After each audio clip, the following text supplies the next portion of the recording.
Traffic post पाखरे गाड़ी जाम जोगु रिंकी क्षणिक मात्रे अटकिछन्ति।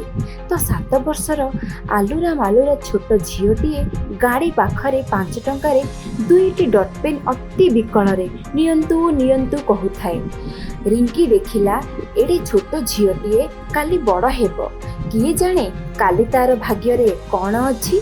झीओटी बारंबार डट पेन नियंतु कहिबारु रिंकी विरक्तरे कहिले, हे झीओ से पेन रे निजे लेखापढ़ा करे, चिल्लौछु काहींकी। एतक कही चलीगले। किछि वर्ष बीतीगला। दिने रिंकी कौनसी एक कार्य जिलापालଙ୍କ कार्यालय को जाइथांती। देखिले सुंदरी युवती जनक गोटे चौकी उपरे बसी फाइल पत्र देखिबारे व्यस्त अछि। रिंकी उपस्थिति रे झीओटी उठी पड़ी नमस्कार करी कहिला, मते चिन्हि पारुछथि मैडम। रिंकी किछि कहिबा आगरु झीओटी कहिला, मु सेई डट पेन बिकुथिबा झीओ।